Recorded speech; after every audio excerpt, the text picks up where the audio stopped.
سردستگی اون عناصر خبیث و آموزش دیده একদিকে ইরানের টুটি চেপে ধরার জন্য সর্বাত্মক প্রস্তুতি নিচ্ছে আমেরিকা, অন্যদিকে সেই খামেনির প্রাণ বাঁচাতে জীবন দিতে প্রস্তুত ইরানিদের বাইরেও লাখ লাখ ভিনদেশী।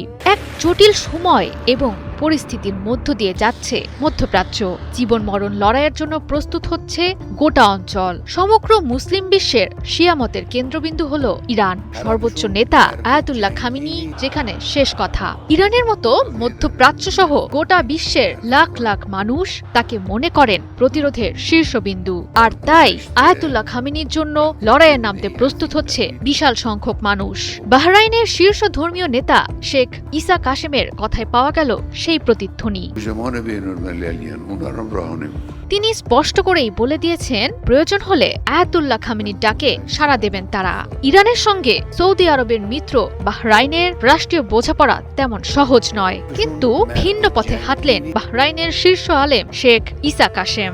সরকারের প্রতিনিধি না হয়েও ইরানের পক্ষে কথা বলেন তিনি, কেননা ধর্মীয় ও আদর্শিক ঘনিষ্ঠতার দিক থেকে ইরানের ধর্মীয় নেতা আয়াতুল্লাহ সাইয়েদ আলী খামেনিকে অন্যান্য অনেকের মতো তিনিও দেখেন ধর্মীয় অভিভাবক হিসেবে। সেই সূত্র ধরেই গেল মঙ্গলবার রাষ্ট্রীয় সীমানার বাইরে গিয়ে সংহতির বার্তা দিলেন তিনি।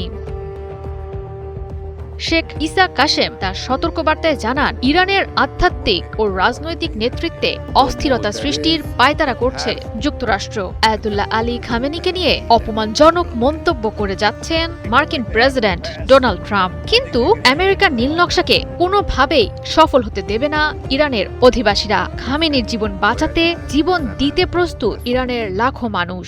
সাম্প্রতিক সময়ে দেশটির অভ্যন্তরে চলা সরকার বিরোধী বিক্ষোভে খামেনির পক্ষে রাজপথে নামে বহু মানুষ। দেশটির সর্বোচ্চ ধর্মীয় নেতার পাশে আছে বিশ্বের মুসলিম সমাজ। বাহরাইনের শিয়া সম্প্রদায়ের প্রধান নেতার বক্তব্যের মাঝে প্রকাশ পেয়েছে খামেনির প্রতি শ্রদ্ধা, সম্মান আর আনুগত্য। শুধু বাহরাইন নয়, ইরানে অশান্তির আগুন জ্বললে সেটি নিভাতে এগিয়ে আসবে ইরান ঘনিষ্ঠ প্রতিরোধ গোষ্ঠীগুলো, যাদের সঙ্গে আছে তেহরানের রাজনৈতিক ও আদর্শিক ঘনিষ্ঠতা। তবে যুদ্ধ পরিস্থিতির সৃষ্টি হলে রাজনৈতিক ও কৌশলগত কারণে সিরিয়া, ইরাক, ইয়েমেন ও লেবাননের সশস্ত্র গোষ্ঠীগুলো ইরানের সমর্থনে ময়দানে নামবে। প্রক্সি বাহিনীগুলোর মাধ্যমে আমেরিকা এবং ইসরায়েলের সামরিক ঘাঁটিগুলোতে আরও নিখুঁত হামলা চালাতে পারবে ইরান। জয়া সরকার, ৭১।